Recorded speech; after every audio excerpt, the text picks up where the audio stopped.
Mesdames, Messieurs, bonsoir.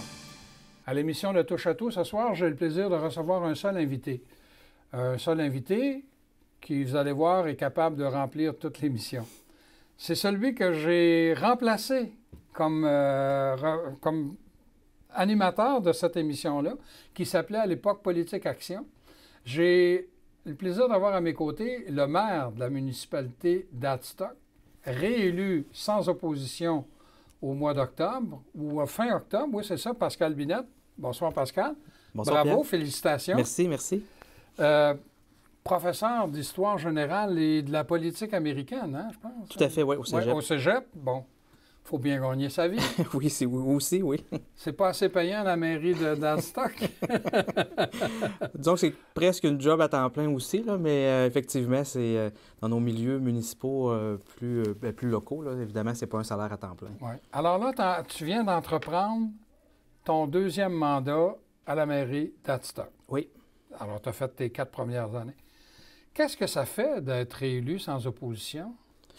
Un petit vélo? Ben oui, parce qu'en même temps, on prend ça avec humilité, hein, parce qu'il ne faut pas prendre pour acquis le vote des gens, puis il faut continuer de travailler. Mais sincèrement, au moment de la terminaison de la période de candidature, le fait de ne pas avoir, parce qu'on a toujours un stress jusqu'à la fin, oui. de ne pas avoir eu de candidat, c'est un gage de confiance de la population, puis c'est de dire, bien, on apprécie ce que tu as fait, puis ben, continue dans la même voie. Fait que pour moi, oui, c'est un gage de confiance, mais il faut continuer de travailler fort pour maintenir cette confiance-là envers le lecteur. Et je veux dire, c'est loin d'être un handicap, mais tu es jeune aussi, là. C'est pas un défaut, mais que les gens fassent confiance à un jeune, parce que tu es dans la petite quarantaine, ça veut dire que quand tu as été élu pour la première fois maire à Adstock, tu n'avais même pas 40 ans? Non. Puis en plus, je n'étais pas du milieu directement. Moi, je suis né à Thetford. J'ai passé pratiquement les 30 premières années de ma vie ici. Là. Après avoir été à l'université, je suis revenu. Mais effectivement, là, j'ai travaillé vraiment fort avec les organismes, la population en général aussi pour me faire connaître. Parce que il fallait que je me fasse un peu apprivoiser, puis inversement aussi, parce que j'ai des racines quand même dans une partie de la municipalité, mais j'étais un nouvel arrivant quand même. Oui, c'est vrai. Toi, dans le bout de Saint-Méthode, tu as de la parenté. Oui. Ah? Alors, Pascal, bon, là, tu as été réélu sans opposition. Si tu t'es représenté pour un deuxième mandat, c'est parce que tu avais des visions, tu as des projets, j'imagine, qui s'en viennent, là.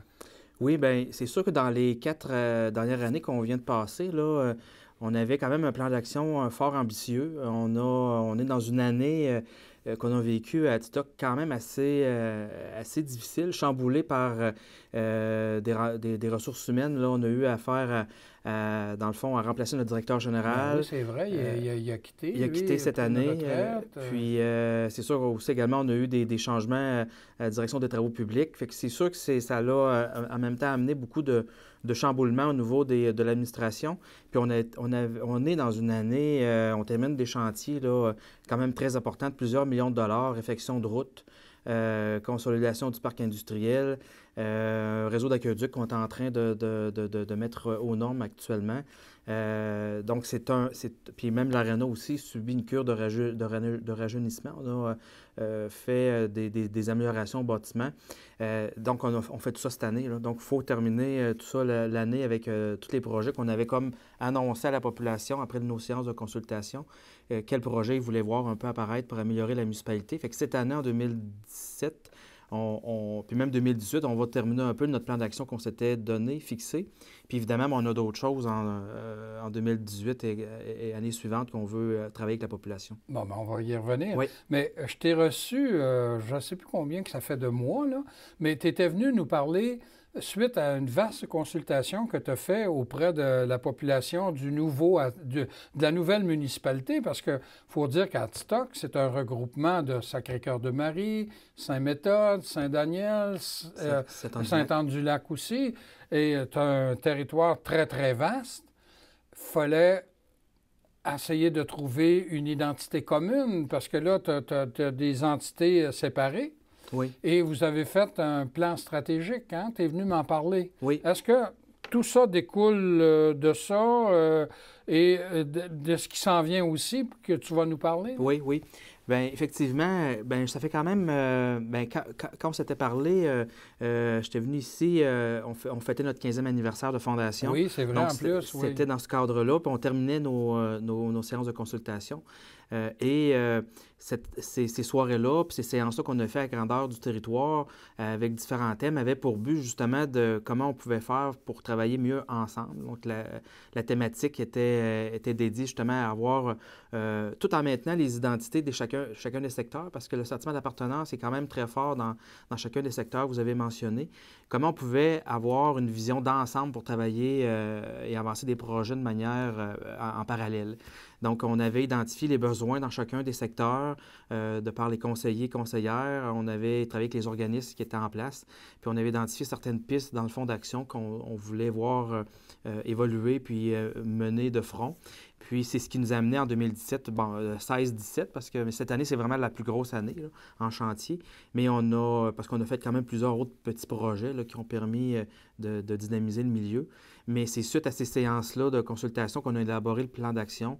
Puis ça a facilité beaucoup le travail de l'équipe, autant des employés que du conseil, parce que quand les gens ne se tiraillent pas pour faire avancer un projet alors qu'il n'est pas admis par l'ensemble, qu'il n'y a pas de consensus, bien, c'est toujours difficile hein, parce qu'on essaie de faire valoir son point de vue, mais quand au détriment des fois de d'autres, mais quand on a fait sa planche à dessin, un peu les différents projets qu'on voulait voir apparaître, qu'on voulait voir développer, bien, tout le monde travaille ensemble. Là. Autant les organismes, autant les gens des différents secteurs, ils disaient oui, ça c'est bon pour sa méthode, c'est bon pour ce Daniel.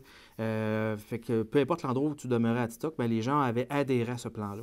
Fait que ça, c'était vraiment, si une belle réalisation, je peux dire, qu'on a pu voir dans le dernier conseil, c'est d'avoir établi un plan d'action qui était voué à développer l'ensemble des différents secteurs de la municipalité. Et si je me souviens bien, même dans votre plan stratégique, là, vous avez donné des vocations à chacun des secteurs de façon à revaloriser tout le monde, mais pas l'un au détriment de l'autre. De mémoire, là, me semble, à Saint-Méthode, c'était au niveau industriel. À Sacré-Cœur-de-Marie, c'était au niveau historique, patrimonial. Puis au niveau Atitok, bien, ça, c'est récréo-touristique, tout ça. Par rapport à Saint-Daniel, c'est un peu ça, Saint-Daniel, là. Hein? Oui. Bien, vous avez une très bonne mémoire. Puis je suis content de voir justement que ces vocations-là, ces distinctions-là, bien, ils sont restés un peu quand même dans l'actualité parce que c'est... la force d'Atitok, c'est un milieu très grand, très différent. Les besoins sont différents, sont distincts, puis ils ont chacune une spécificité. Puis c'est un peu ça qu'on a essayé de développer, d'accentuer. Saint-Daniel, le volet récro-touristique avec le Mont Atitok, très, très important, que même le Parc national de Frontenac sont concentrés là, les principaux attraits plein air. Sa méthode, bien évidemment, on connaît la boulangerie, mais tout le volet industriel, commercial, le pôle de service est surtout concentré là. Sacré-Cœur-de-Marie, bien, c'est évidemment le côté culturel, patrimonial, agroalimentaire qu'on a voulu développer avec l'incubateur. Maintenant, avec l'incubateur qui est en arrière là, du centre. Là. Du centre qui a été inauguré au début de du précédent mandat. Puis, évidemment, toutes les communautés riveraines, bien, c'est toute la promotion, la préservation des plans d'eau, des cours d'eau, de l'environnement qu'on a vraiment essayé d'axer, puis évidemment, l'amélioration du réseau routier. Fait que en résumé, c'est un peu ça à Atitok. Avec les différents volets que j'ai présentés, bien, c'est présenté dans chacun des secteurs, puis on a essayé de valoriser puis de promouvoir un peu par des actions spécifiques là, dans chacun d'eux. À la municipalité d'Atitok, il y a eu des élections à un seul poste de conseiller. Et là, maintenant, tu te retrouves à la tête d'un conseil d'administration, d'un conseil municipal, avec 4 échevins, 4 conseillers réélus et 2 nouveaux. Oui. Donc, j'imagine que ça donne un élan. Les 2 nouveaux vont avoir à s'intégrer. Vous allez avoir à les intégrer, mais vous êtes 5 sur 7 là, qui connaissaient le rouage, qui connaissaient les dossiers. Puis j'imagine que les 2 nouveaux qui sont là, ils devaient avoir des intérêts aussi, puisqu'ils sont là. Oui.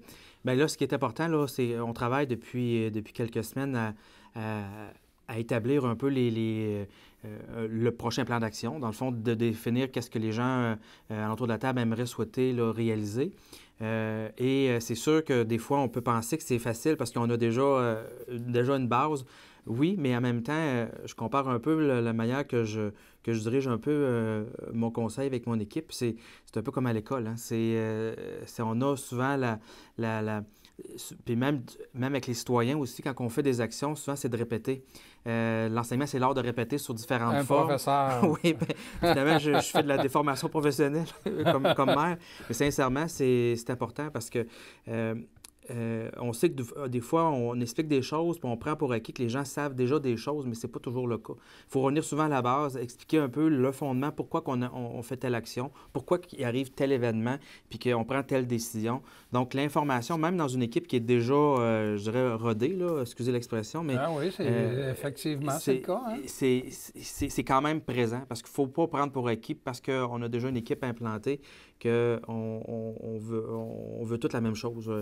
On essaie d'arriver avec les mêmes buts, mais les gens viennent, puis c'est ça un peu la force d'une équipe, viennent de différents horizons, viennent avec des intérêts évidemment un peu divergents, mais l'intention d'intégrer justement les deux nouvelles personnes, c'est d'en faire une nouvelle équipe, puis avec un nouveau projet pour la communauté. Mais c'est sûr qu'on connaît un peu nos travers. Hein. On n'est pas tous parfaits. J'avais mon conseil avec moi, vous direz bien des fois justement que mon côté professeur ressort, puis je répète souvent. Puis il ne faut pas jouer aux professeurs avec eux, mais il reste que c'est dans l'adversité qu'on avance, mais c'est aussi en écoutant les opinions des autres, puis en maximisant les forces que ton équipe a qui te permet d'avancer. Parce que, moi, en tout cas, c'est comme ça, moi, j'entrevois ce mandat-là aussi. Ouais. Et les deux nouveaux, des fois, ils vont poser des questions, puis là, tu te dis, ah, ouais, c'est vrai, ça. Puis là, ça t'oblige à revenir aussi, puis à te réaligner par rapport aux questions, des fois. Puis c'est pour ça que c'est pas évident, parce qu'il y a déjà des gens qui sont comme habitués d'une façon de faire, mais comme on prend pour acquis que, bon, on est tous à la même place, c'est pas tout à fait le cas, parce que tu as déjà quand même des gens, puis même aussi une directrice générale qui rentre aussi dans cette équipe-là aussi. Fait qu'il faut vraiment repartir quand même, je pense, à la base, là, puis de mentionner pourquoi qu'on fait telle action, puis pourquoi qu'on prend telle décision en vertu de principes qui nous animent, parce que la notion d'équité ou la notion de respect, de capacité de payer du contribuable n'est pas pareille d'une personne à l'autre. Donc, il faut s'entendre sur ces concepts-là qui, je pense, est la base des décisions sur lesquelles on veut prendre des décisions à stock. Là. Et c'est quoi maintenant les nouveaux défis qui attendent la municipalité les prochains défis, bien, les prochains chantiers, il y en a un qu'on veut débuter tôt en 2018, c'est le développement domiciliaire. On a plusieurs demandes. Vous savez, ceux qui ont suivi l'actualité cette année, suite au recensement, Atitok est une des municipalités qui a eu le plus de croissance au niveau de sa démographie. Donc, on a à gérer une certaine croissance et un certain besoin pour des jeunes, notamment, à trouver un terrain pour se construire dans un environnement qu'ils souhaitent idéal pour eux. Donc, souvent, c'est d'identifier ces terrains-là, puis même d'en offrir des nouveaux. Donc, ça, c'est un défi. C'est un défi pour nos périmètres urbains. Puis, on a tout aussi la consolidation du Mont Atitok qui est pas seulement un symbole pour Atitok. Cette montagne-là, elle est régionale. Puis on a vraiment un effort collectif à faire pour en faire, je dirais, un joyau là, qu'il faut préserver puis développer. On a un projet en cours avec des promoteurs privés là, pour développer la montagne. Et ça, je pense qu'en 2018, ça va occuper la scène, l'avant-scène. Donc, le développement domiciliaire, évidemment, le projet au Mont Atitok, ce sont deux chantiers pour lesquels on va être très actifs. Et tout le côté aussi de notre réseau routier. On a un important réseau routier. Atitok, c'est pas loin au-dessus de 280 km de route. Donc, c'est c'est beaucoup à entretenir parce que le territoire, les gens sont un peu évidemment étendus sur l'ensemble du territoire. Donc, la réfection de nos routes est un objet de préoccupation pour notre équipe des travaux publics. Puis le côté aussi d'amélioration des communications. On parle aussi voie routière, mais la voie virtuelle. Le cellulaire puis la fibre optique aussi est une préoccupation. Je vous dirais ça, c'est vraiment peut-être là, les axes qu'on entend se pencher là, dès 2018. Justement, si je reviens à la consolidation du mont Antioch, et tu le disais justement que ce n'est pas un projet municipal. Le mont Antioch, c'est un projet régional et le préfet se gêne pas pour le dire. Oui. Je pense que tout le monde est d'accord avec ça. Oui, oui. Vous devez sentir qu'il y a un appui non seulement des élus municipaux, mais de la population générale dans la région ici. Le mont Antioch, ça nous appartient à tout le monde. Oui. Là. Puis ça, c'est important de ne pas le perdre de vue. Oui. Mais c'est bien de le mentionner parce qu'autant la MRC, les municipalités, les 19 municipalités ont fait des efforts dans le dernier mandat là, pour aider justement à la préservation de cette montagne-là. Là, on a des nouveaux investissements qui vont amener notamment peut-être des nouvelles infrastructures au niveau du clubhouse, là, du chalet qui accueille le golf et le ski, parce qu'on risque évidemment d'avoir évidemment de nouveaux bâtiments alentour de la montagne. Eh bien, c'est sûr que cet effort-là qui va amener une pérennité des installations, puis une consolidation, une diversité des activités, ça va prendre aussi l'aide des municipalités, l'aide de la population, évidemment, qui va créer un achalandage aussi. Fait que c'est sûr qu'on la sent, l'appui, puis il faut continuer de la supporter notre montagne, parce qu'actuellement, c'est sûr que on a des investissements à faire qui sont quand même importants si on veut arriver sur un niveau là, qui va permettre un développement plus à long terme. Parce que déjà, cet automne, on a juste le fait d'avoir installé des panneaux d'interprétation au haut de la montagne. La municipalité avait acheté il y a 2 ans, 3 ans, je pense que ça fait 3 ans, le temps passe vite. On avait acheté le sommet, notamment pour pouvoir installer notamment de la téléphonie cellulaire, puis fibre optique éventuellement. Mais on a installé des panneaux d'interprétation qui ont été fort appréciés lors de la journée des couleurs, parce qu'il y a beaucoup de gens qui font de la randonnée pédestre. Il y en a qui ont grimpé la montagne. Oui. Puis, fait que ça, c'est des ajouts comme ça qui permettent un peu une attractivité plus intéressante du mont. Et ce qui donne peut-être un sentiment d'appartenance régionale de la montagne, c'est la brillante idée qu'avait eue M. Bourgault, Tom Bourgault, Lionel Bourgault, quand il a créé, si on peut parler comme ça, l'école de ski. Oui. Hein? Toi, je suis certain que tu en as bénéficié, comme mon fils, comme mon frère. Oui. Moi, je ne l'ai pas bénéficié parce que à cette époque-là, ça n'existait pas. Mais l'école de ski qui permet à tous les enfants de connaître les joies de la montagne, bien, je veux dire, à un moment donné, ça crée un sentiment vraiment régional. Là. On est chanceux parce que quand on compare d'autres régions ou d'autres MRC, il n'y a pas grande activité qu'on ne peut pas faire dans la région. Là. On peut pratiquement tout faire au niveau activité plein air. Là. On a des belles infrastructures, puis on n'a pas rien à envier aux autres. Là. On a vraiment une belle région. Puis le mont Antioch, comme le parc Frontenac, comme le sentier pédestre des Trois-Monts, la réserve écologique, je veux dire, au niveau plein air, le mont Grand-Morne. Oui. D'ailleurs, les Trois-Monts avaient une activité commune à l'automne, là, arriver puis dire grimper les Trois-Monts. Oui, la même journée. Donc, je pense qu'on a vraiment on a tout ce qu'il faut pour attirer, avec le centre de congrès qui arrive aussi, qui va venir appuyer tout l'événementiel. Moi, je pense que autant la montagne que les infrastructures qui gravitent alentour, on est destiné à un bel avenir au niveau régional. Au niveau régional, moi, encore là, je reviens avec le préfet de la MRC, M. Vachon, qui, à un moment donné, a parlé des nouvelles installations de la marina. Oui. Et il disait, c'est pas la marina d'Israélie, c'est la marina de la région des Appalaches.